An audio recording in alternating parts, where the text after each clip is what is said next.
सबसे पहले प्रेस के अपने सभी साथियों का बहुत धन्यवाद देता हूं, क्योंकि बात बर्ड्स पे खत्म हुई है। हमारे साथ आरिफ खड़े हैं और आरिफ ने एक बहुत अच्छा काम किया कि घायल सारस को समय पर उठाया, उसकी जो सेवा कर सकते थे की, उसका इलाज कराया और उसको जिंदा बचा लिया। पर उस दौरान सारस उनका मित्र बन गया और उनके साथ एक मित्रता का व्यवहार उन्होंने किया। ये बात जब मैंने सोशल मीडिया पर देखी, अखबारों में पढ़ा और मेरी पार्टी के संगठन के लोगों ने जब बात रखी, तो मेरी इच्छा हुई कि जाकर के मैं आरिफ और सारस से मिलूं। जाकर के मैं जब वहां गया हूं, बीजेपी के बड़े बड़े नेताओं को पता नहीं कहां से घबराहट आ गई। आरिफ तो वोट दे सकता है मुझे, सारस तो नहीं देगा वोट मुझे। आरिफ से दुश्मनी हो सकती है आपकी, और मैं ये कहूं कि आरिफ से क्यों दुश्मनी है आपकी? वो तो 1 साल से सेवा कर रहा था। आखिरकार झगड़ा तो हमसे है ना, समाजवादियों से आपका। मैं सारस से मिलने क्यों चला गया? मैंने सारस के साथ तस्वीर अपनी क्यों खिंचवा ली? और अगर मुख्यमंत्री जी की तस्वीर किसी जानवर के साथ, किसी के अपने प्रिय के साथ इतनी लोकप्रिय नहीं होती है, तो उसकी तकलीफ उन्हें क्यों है इस बात की? उन्हें परेशानी क्यों है इस बात की? भाई, वो आप अपने भी प्रिय को कभी बिस्किट खिलाते हैं, हम बहुत सारे लोगों को जानते हैं वो दाना खिलाते हैं, और वो तस्वीरें हमने आपने समय समय पर देखी हैं कि जो अपने प्रिय को, चाहे वो जानवर हो, चाहे वो चिड़िया हो, हम दाना और बिस्किट खिलाते हैं। जब मैं कल लौट रहा था नोएडा से, तो लोगों ने कहा कि यहां 1 बोरा दाना कबूतर को खिलाया जाता है। मैं जिस घर में रहता हूं, पंडारा में, मेरी एक छत पर मोर नाचता है, और अगर आप कहो तो मैं उसका वीडियो, उसकी तस्वीर दिखा सकता हूं। जब कभी भी मोर वहां आता है, मोर छत पर जाकर के नाचता है, हमें भी अच्छा लगता है, और कोई होगा उसको अच्छा लगता है। और उसके लिए मैंने बाकायदा दाने रखे हुए हैं। और क्या दाना रखना है? चना रखा हुआ है। आपको याद होगा, मुख्यमंत्री आवास में समाजवादी सरकार में एक मोर आ गया था, और मैंने उस समय अधिकारियों से कहा कि मोर आ तो गया, अब जा नहीं पाएगा। मैंने उसको इतना अच्छा खाना खिलाया, इतना अच्छा दाना दिया कि मोर वही मुख्यमंत्री आवास में रहता था। मैंने एक तस्वीर, सड़क पर हाथी चल रहा था एक्सप्रेसवे, उसकी तस्वीर ट्वीट कर दी। एसटीएफ गई, उसके महावत को उठा ले आई, जेल भेज दिया उसको।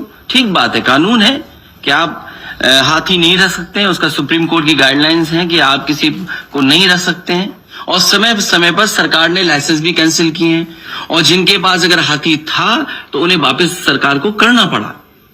मैं ये जानना चाहता हूं कि अगर आप जान बचाने वाले इंसान को आप धारा लगा करके डराना चाहते हो,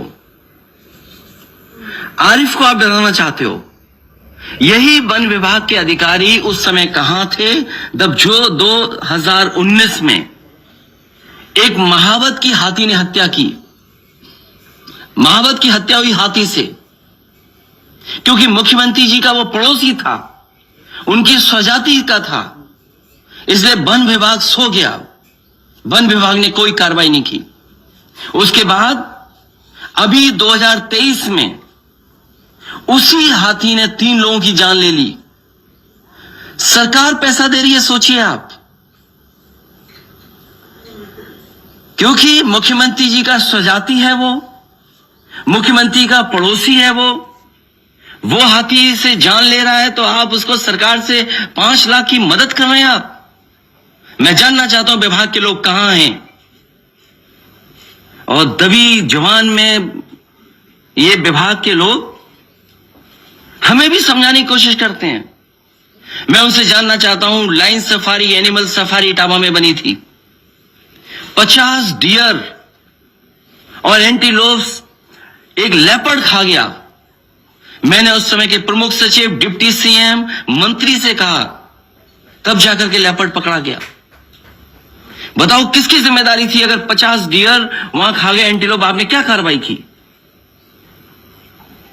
और फिर अगर आप इस तरह कार्रवाई करेंगे कि क्योंकि वो हम देख करके आ गए सारस, तो याद रखना आप भी अपने घर में कोई पालतू नहीं रख सकते हो। समय आएगा, समय बदलेगा तो आप चीजों को नहीं पाल पाओगे, क्योंकि अगर कानून सारस के लिए है तो कानून और जानवरों के लिए भी है। आपने क्या कार्रवाई की बड़े बड़े शहरों में जिन्होंने कुत्तों ने किसी आम आदमी को खा लिया? सड़कों पे जो सांड मर रहे हैं, सांड जान ले रहे हैं, क्या कार्रवाई कर रहे हो आप? दुर्भाग्य हमारा उत्तर प्रदेश का। बताओ मुख्यमंत्री जी ट्वीट कर रहे हैं, कह रहे हैं हम रोबोटिक का प्लांट लगाएंगे। अरे मुख्यमंत्री जी, आप सांड नहीं पकड़ पा रहे हो, क्या रोबोटिक का प्लांट लगाओगे आप? और हर दिन आपके अखबारों के माध्यम से मैं पढ़ रहा हूं कि एक किसी व्यक्ति की जान जा रही है, एक्सीडेंट हो रहा है। कोई दिन नहीं बचता जिस दिन सांड की वजह से जान न जा रही हो। आप किसको झूठा सपने दिखा रहे हो? और फिर सारस के लिए जो काम समाजवादियों ने किया, आपने इटावा का जो केंद्र बनने जा रहा था, संरक्षण केंद्र, ट्रेनिंग इंस्टीट्यूट, कि लोग जागरूक हों, समझें, हमारा स्टेट बर्ड है, आपने उस ट्रेनिंग इंस्टीट्यूट को क्यों खत्म कर दिया? संरक्षण केंद्र को किसने खत्म किया जो इटावा में बनने जा रहा था? क्योंकि उस इलाके में इटावा, मैनपुरी, एटा, कानपुर, जहां सबसे ज्यादा सारस हैं, सबसे ज्यादा नंबर्स हैं वहां पर। उस समय समाजवादी सरकार में कि जो लोग संरक्षण में हमारी मदद करेंगे उसके लिए सारस मित्र बनाए गए थे। मुझे खुशी है कि अगर सरकार को कानूनी कार्रवाई के अलावा फॉरेस्ट डिपार्टमेंट को इस आरएफ को सारस मित्र के तहत इसका सम्मान और पुरस्कार देना चाहिए था। मेरी समाजवादी सरकार होती तो ऐसे नौजवान को हम आगे बढ़ाते और सम्मान दे करके और सबके सामने समाज के लाते।